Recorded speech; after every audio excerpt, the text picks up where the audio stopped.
강의를 준비하면서 엄마는 마땅히 관찰자가 돼야 된다고 몬테소리에서는 말을 하고 있어요. 선생님이든 엄마든 관찰자가 돼야 된다고요.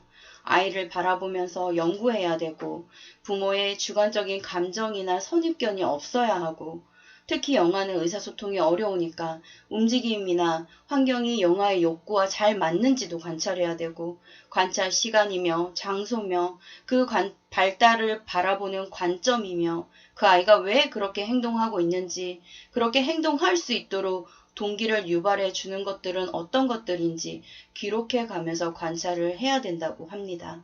아이의 시선, 아이의 움직임, 아이의 몸동작 하나하나 그러한 것들을 살펴보면서 아이의 의도를 알 수 있다고 합니다. 이러한 모든 것들을 관찰해 가고 어른하고 상호작용을 해 가면서 아이는 자라가고 아이가 무엇에 집중하고 또 무엇을 탐구하고 무엇을 생각하고 있는지 그리고 아이의 의지를 어떻게 표현하고 있는지 이러한 모든 것들을 관찰해 갈 수 있는 것이 부모의 역할이라고 몬테소리에서는 말을 하고 있어요. 그런데 정말 이러한 모든 것들이 본질적인 것을 놓치고 있는 건 아닐까라는 생각을 하게 됩니다. 오늘 스쿨에서도 있었던 일들을 떠올려 보면 결국은 선생님이든 부모님이든 결국은 마음가짐을 어떻게 먹고 있냐에 따라서 그것을 어떻게 관찰하는지가 나오는 것 같습니다. 그리고 그 아이를 상대하면서 대화를 어떻게 하는지, 그리고 내 자식과 어떻게 대화를 하고 있는지. 자, 이 영상을 보고 있는 우리 엄마 여러분, 아이들을 얼마나 사랑하시나요? 그리고 아이들을 얼마나 인격적으로 대해주시나요? 그리고 아이들을 얼마나 존중하고 계시나요? 약자라고, 이 세상에서 가장 약한 약자라고 어른의 마음대로, 부모의 마음대로 자식들을 바라보고 있는 건 아닐까요? 부모가 좀 더 오래 살았다는 이유 하나만으로, 부모가 좀 더 많은 것을 알고 있다는 이유 하나만으로, 자신의 감정으로, 자신의 주관으로, 자신의 선입견으로 그렇게 아이들을 바라보고 있는 건 아닐까요? 선생님들도 마찬가지인 거예요. 그러한 것들이 마음속에 있는 한은 아무리 객관적으로 관찰한다고 하더라도 정말 그 순수한 생명에 대한 그 생명 본질에 대한 사랑이 없다면 이러한 객관적인 관찰이 과연 얼마나 이루어질 수 있을까요? 그리고 그 다음으로 강조하는 것이 보호자로서의 부모 역할입니다. 유아대의 생명을 보호하는 것은 당연한 거죠. 예전이나 지금이나 중요시되고 있습니다. 그리고 생리적인 욕구, 당연히 신체적인 욕구도 부모라면 마땅히 그 욕구들을 해소해 줘야 되는 것이고 요즘 들어서 무엇보다도 중요하게 여겨지고 있는 것이 정신적인 욕구예요. 정신적인 욕구들이 충족이 되어지지 못하고 있으니 애정결핍 환자들도 늘어나고 있고 어리면서도 이미 정신질환을 겪고 있는 아이들이 이 세상에 벌써 넘쳐나는 추세입니다. 그리고 촉진자로서의 역할은 아이들이 무엇에 관심을 가지고 있는지 그리고 그것이 무엇인지를 직관해서 그것을 반복적으로 활동을 이끌어내 줄 수 있는 그러한 부모의 역할, 촉진자로서의 역할도 필요합니다. 그래서 발달에 맞는 환경을 준비해주고 그 환경을 관리해주면서 아이들이 신체적으로, 정신적으로 발달해 갈 수 있도록 촉진해주는 역할인 거죠. 무엇보다도 중요한 것은 상호작용자예요. 그 아이와 상호작용을 해가면서 내 자녀와 상호작용을 해가면서 내 아이의 길을 안내해 주는 겁니다. 그래서 물론 언어가 필요한 거죠. 근데 언어가 미숙한 아이들은 어떤 행동들이 먼저 나오나요? 징징거리죠 일단. 그리고 짜증을 부려요. 엄마 내 맘도 몰라주고 울먹울먹거리죠. 그리고 눈물부터 막 닭똥 같은 눈물을 흘리면서 울기 시작해요. 그리고 하염없이 엄마 바지가랑이를 붙잡고 분리되려고 하지들 않아요. 그런 것이 다 상호작용에 대한 문제들인 거예요. 그리고 기관에 다니는 아이라면 분리불안 겪고 있는 아이들 있죠. 다 상호작용의 문제입니다. 이러한 것들이 대화할 때 유의해야 할 점들은 우선 요점을 간단하게 그리고 명료하게 그것도 아이와 눈높이를 맞춰서 천천히 대화를 하셔야 돼요. 그리고 부정적인 것이 아니라 긍정적으로. 우리 기관에도 남자아이가 한 명 있는데 그 남자아이가 교실 안에서는 선생님들 눈치 보느라고 나름 조절하려고 꾸준히 노력하는 아이예요. 그런데 워낙 활동 에너지가 많은 아이다 보니까 밖에 나가면 너무나도 도드라지는 거예요. 근데 특히나 이 아이는 큰 남자아이니까 동생들이 그 행동을 보고 그대로 따라한단 말이죠.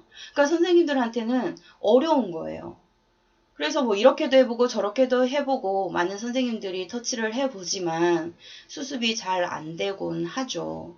그래도 전전긍긍하며 지금까지 시간을 보내다가 최근에 있었던 일인데 이제 막 노란선 밖으로 도로를 벗어나서 이제 막 도로 중간으로 막 다니니까 사세들이 그 길을 따라간다고 생각해 보세요. 얼마나 위험한 순간이에요.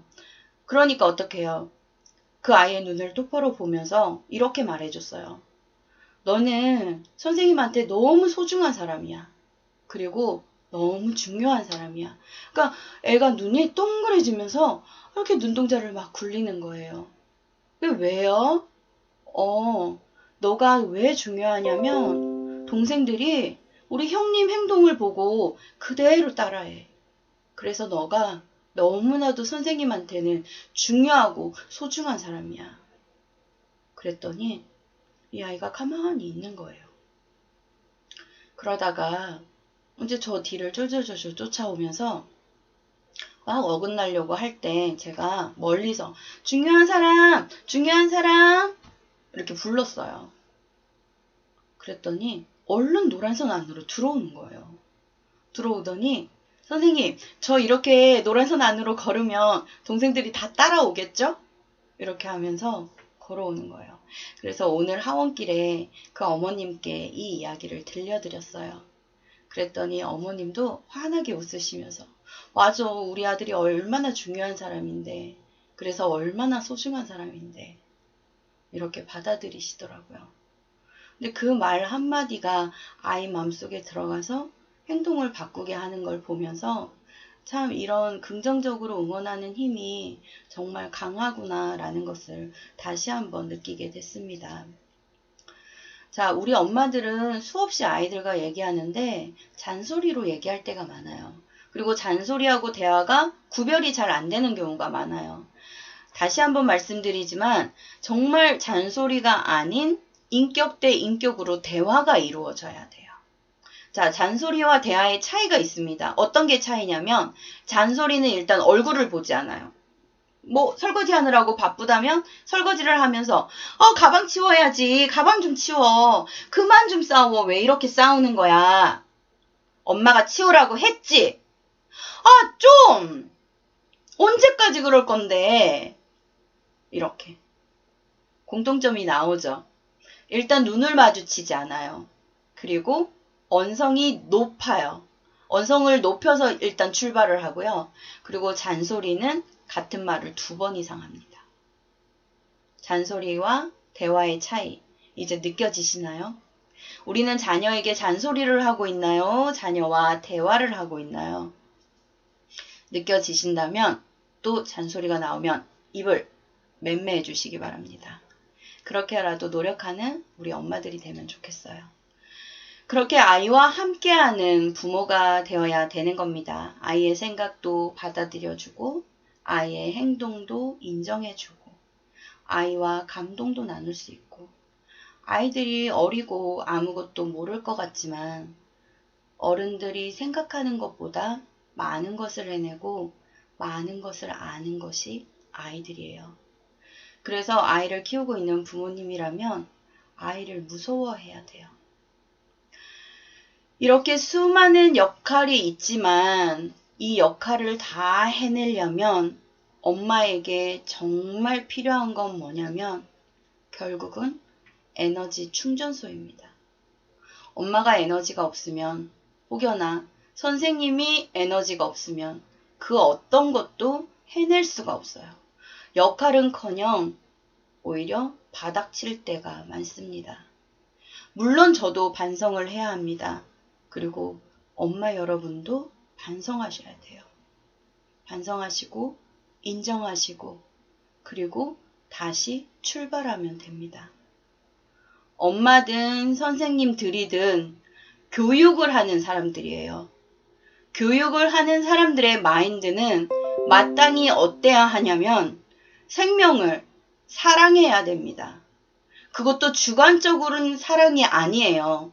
그렇기 때문에 유튜브를 뒤져서라도 인문학 강의라도 들으세요. 그리고 공부하세요.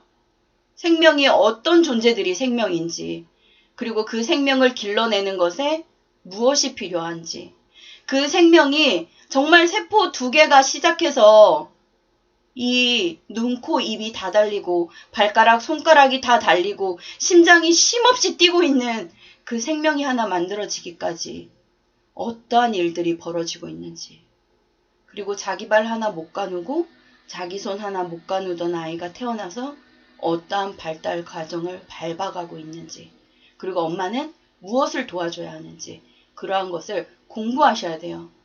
생명을 다루는 엄마들이기 때문에 공부하셔야 돼요. 물론 생명을 다루는 선생님들이기 때문에 선생님들도 공부하셔야 됩니다. 그리고 공부하면서 마땅히 갖춰야 될 역할은 뭐냐면 생명을 존중하셔야 됩니다. 숨을 쉬고 있는 생명들을 존중하셔야 돼요. 어른이 어른을 대할 때도, 어른이 아이를 대할 때도 인격적으로 대우하며 그렇게 사랑하는 마음으로 길러내야 합니다. 그러려면 뭐가 제일 중요한지 아세요? 신앙이 있어야 돼요.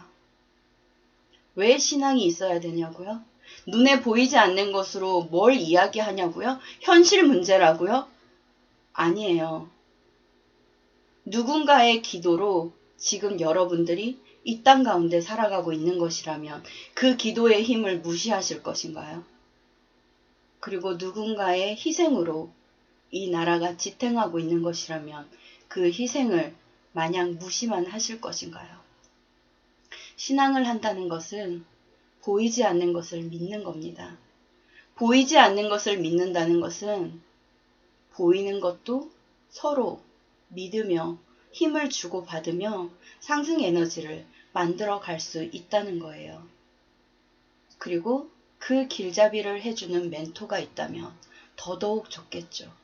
제 길이 잘 가고 있는지, 엄마로서 엄마의 역할을 잘 수행하고 있는지, 어긋나고 있지는 않은지, 어긋난다면 머리 톡톡톡톡 쳐주면서 정신 차려야지 라고 해줄 수 있는 그런 멘토가 엄마 여러분들 옆에 계신다면 정말 멋진 엄마들이 되실 수 있어요. 왜냐하면 그런 엄마들에게는 내 자식을 진심으로 사랑하는 그 마음이 자라날 테니까요. 그리고 그런 선생님들한테 마음속에는 생명을 진심으로 사랑하는 마음이 싹트고 있을 테니까요. 그리고 그 힘이 자라서 모이면 헬조선 같은 정말 지옥 같은 우리나라를 뒤집고도 남을 힘이 생기는 겁니다. 자, 대한민국의 엄마 여러분, 그리고 한국말을 알아듣는 세계 여러 나라의 엄마 여러분, 그래서 우리는 화이팅 해야 되는 거예요. 다 함께 화이팅입니다.